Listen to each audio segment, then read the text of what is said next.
So, here's a question to start with. Why did I enjoy this game? It's older than me, just.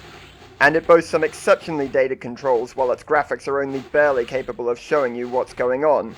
The balance is rubbish and the level design is also pretty flat. Maybe nostalgia? How? The other two games, sure, I played them as a kid, but not this one, so how could that be? I in fact first played it just to get context for this video series, and 4 hours later I realized I should have at least some sleep before work tomorrow. So why? Why did I like it? Let's hold on to that question for now. On to a different question then. Why was it made? The people at Blizzard, then called Silicon and Synapse, had fallen in love with a little game called Dune 2 by Westwood Studios. Apparently it was the dominant activity during their lunch breaks. But it seemed obvious to them that certain things were missing, multiplayer being the clearest omission. And thus the idea to create their own game like it came into being. It was a small project at first. For about a year, one Patrick Wyatt was sailing the ship solo.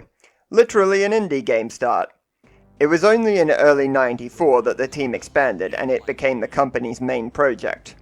Patrick Wyatt wrote a convenient blog detailing the conception and development of the game, which is linked down below.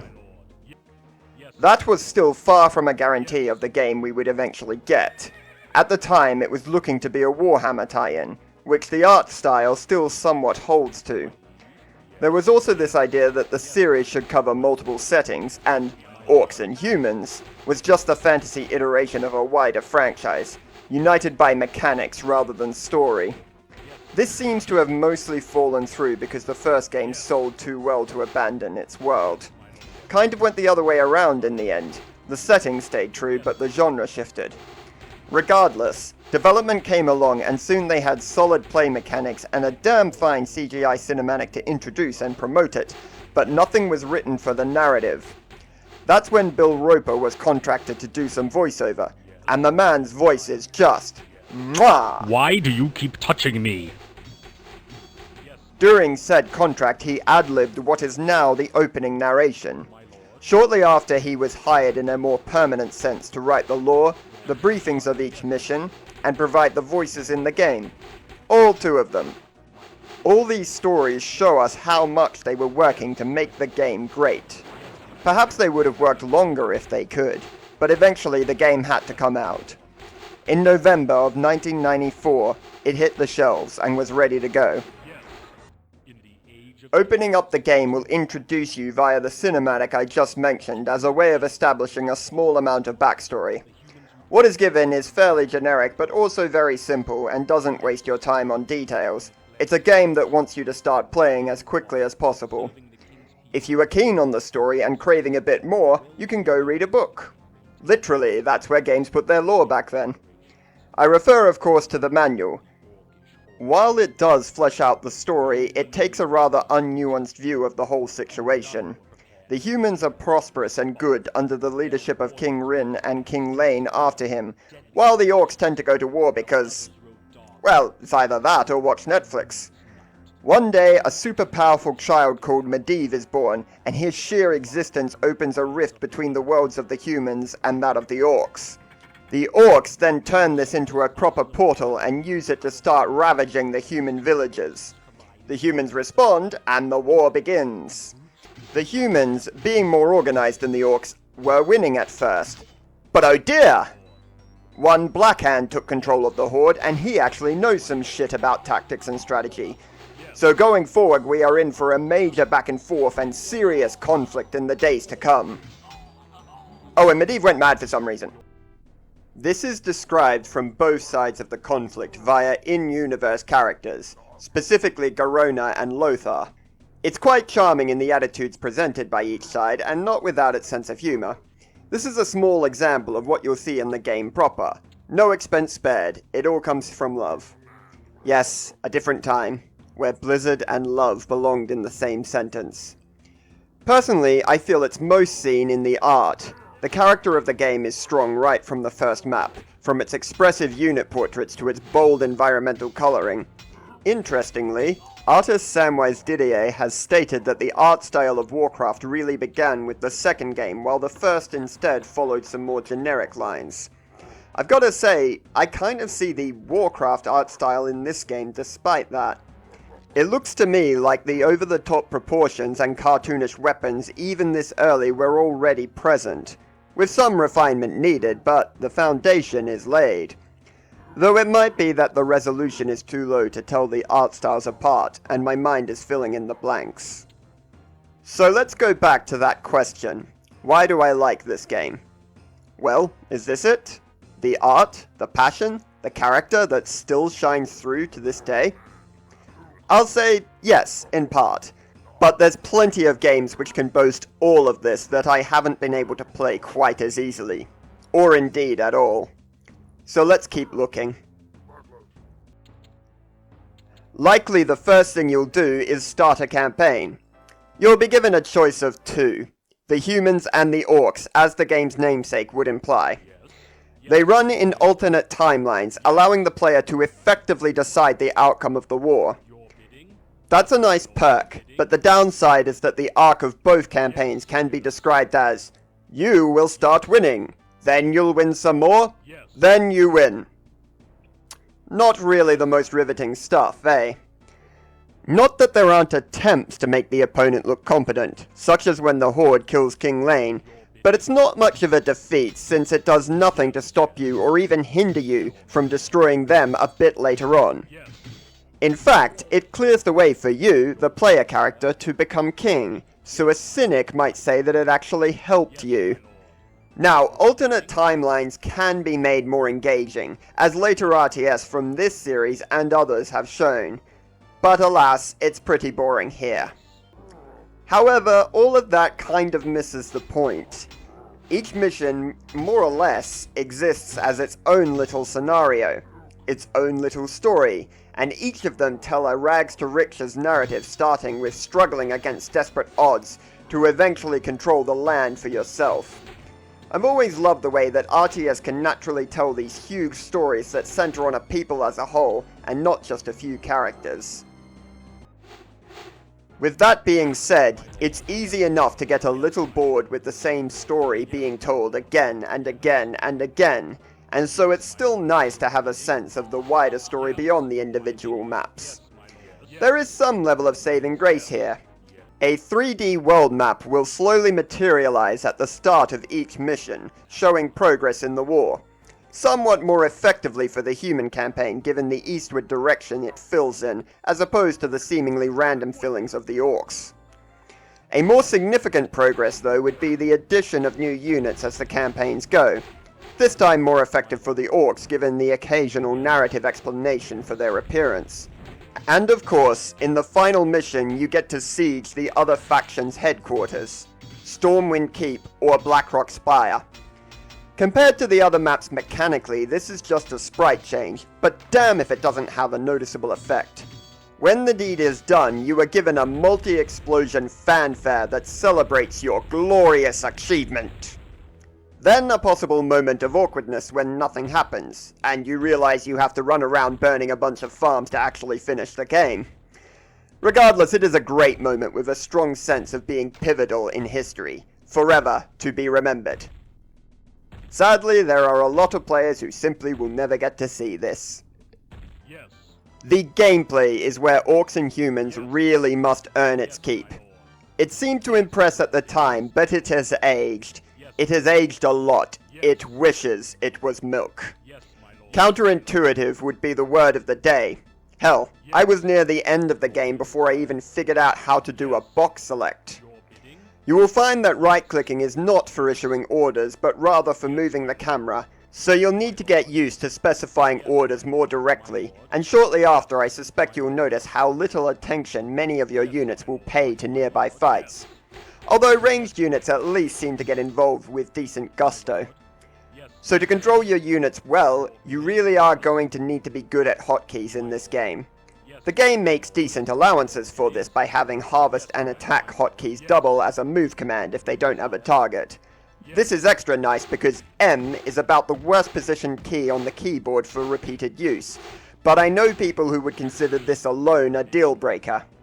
Personally, when playing any RTS, I recommend you try and get used to hotkeys.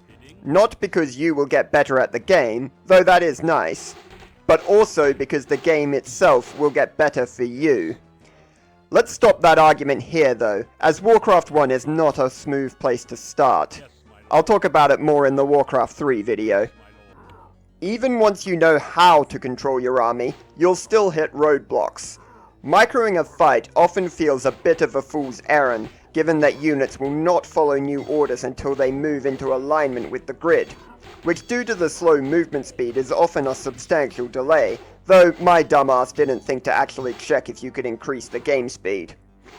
But if you think well-meaning yet dated design is the only problem you'll face, oh no. There's plenty of deliberate design that will leave you wondering what they were thinking. That's where we come to the 4-unit selection limit. This was imposed to discourage death ball strategies. If you don't know, that's when you run over your opponent with ridiculous numbers. It works for that purpose, but a better fix would have been to design your scenarios in such a way that death balls don't make a lot of sense. Resource limitation and focus on specialized units would work well for this. So what we have here is a piece of bad game design that was added to mitigate the effects of even worse design. But don't you worry, that's hardly unique to these older games. Some of the design, which sounds bad, oddly works though. For example, Fog of War had yet to be introduced to the genre, that having occurred in Warcraft 2, so there was just black map. Thus, any explored area is now fully visible, even if there's no unit nearby to see it. That is a layer of map awareness and strategic thinking that is lost without the fog, in theory. But given how clunky the controls of your units are, and how long it takes to get into position to respond to enemy movements, this is actually a welcome concession to have. With all that gone over, there is still one more thing that needs to be mentioned. Balance. There are 3 main ways an RTS needs to be balanced. First, the balance between the factions so that one doesn't outshine the others. Second, balance of the power curve, so that there are viable strategies at all points of the game. And finally, balance of the units and tools at your disposal so that each of them is useful. Noting that that doesn't mean they all must be equally used. Core units are okay, but there should at least be some situation for everything in the game. Let us address those in reverse order, because on the third account, it's actually alright. The only issue I can think of is that I found necrolytes pretty bad. I could see them being useful to render a demon invulnerable using unholy armor while it charges into the enemy line, but I found the resources were simply better used to invest in more demons. Which leads us to the second balance type, the power curve. I think it is bottom heavy, which is odd considering that everyone will quickly work out that the way to win the final missions is to spam demons and water elementals, which we're calling the top.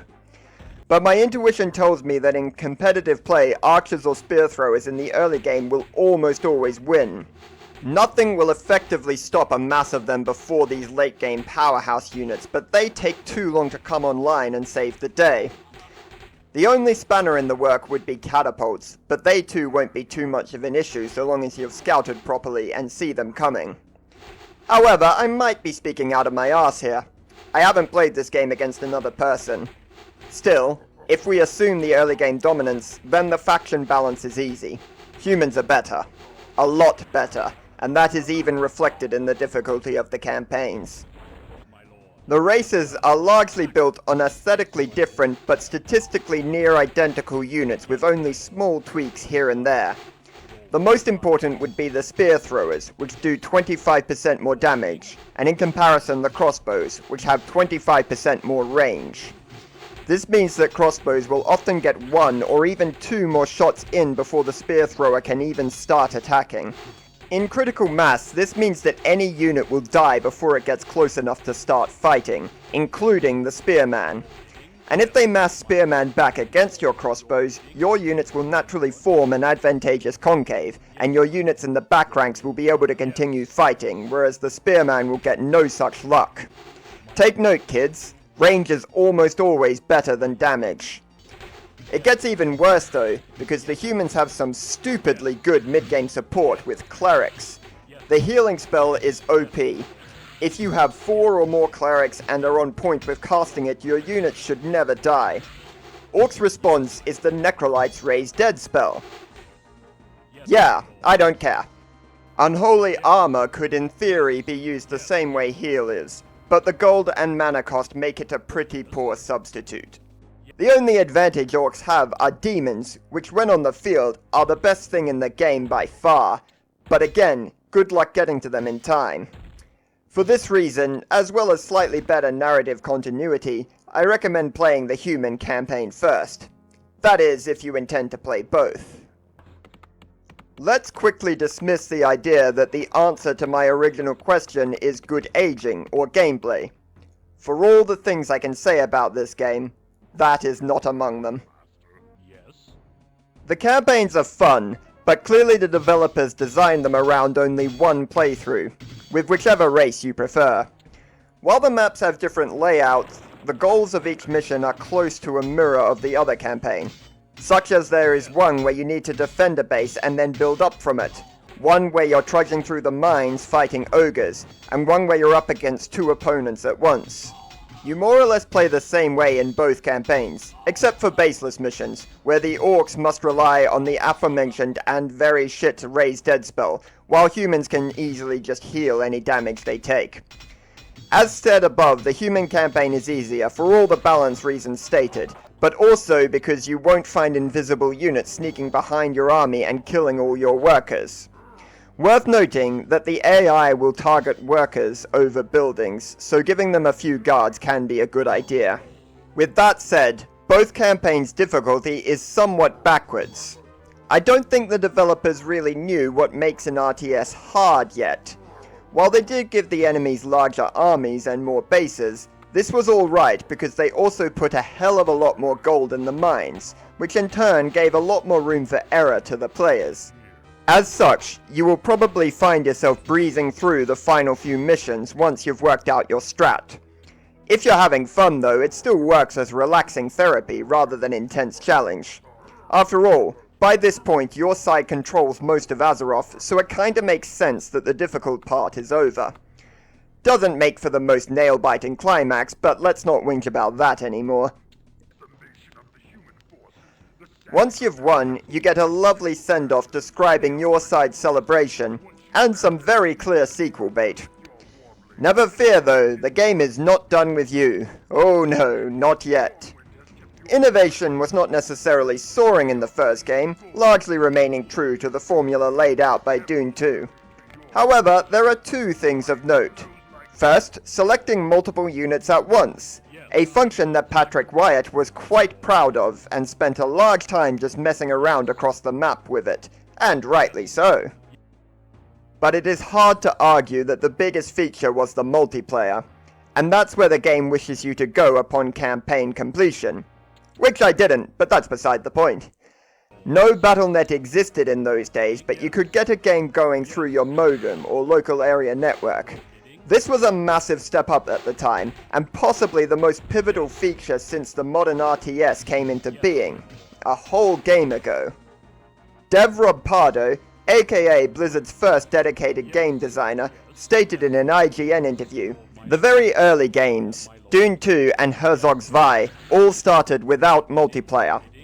That is really what catapulted RTS games into popularity." In later games, he would emphasize the importance of balance for this reason, though that's more a story for a StarCraft video. There is a fun aside of the first ever multiplayer game of Warcraft played between Patrick Wyatt and Bob Fitch, where afterwards they both came out to celebrate and gloat of their glorious victory over the other, only to realize that they had desynced, allowing them both to win. It seems, even then, the game was intent on alternate timelines. Nonetheless, this story is a simple but effective example of the sheer thrill and excitement multiplayer can bring, especially when the AI is kind of shit.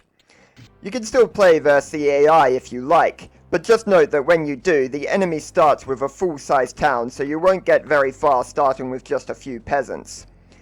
Multiplayer is what made Warcraft an important game, and to this day an entire genre can thank it for that. But with time, another option to keep playing after the campaigns has become available. You can move on to the next game, and frankly that's probably the best choice. I think the main reason to play Orcs and Humans now is just to get perspective of where the games came from. So starting the second game is just what makes the most sense. All the same, none of this would have happened if not for the first game, and who knows what RTS would look like now without it. Now, let's ask that question one more time. Why did I like this game? As frustrating an answer as this might be, it's probably just because it's Warcraft.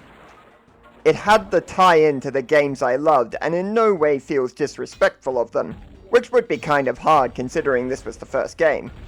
So, in an indirect way, I like this game that I had never played before because of nostalgia. It really is a bitch. Apparently, the game did not sell too well at first. It took several months before some media outlets even gave it a review, but it grew. The passion, effort, and, undeniably a bit of luck, spoke for themselves, and word of mouth spread it around, selling 100,000 copies in its first year. Still, passion, effort, and luck are nice, but there were scratches that needed to be polished, and sharp edges to be smoothed. So a year later, Blizzard decided to have another run at this. And dear me, what a run it turned out to be.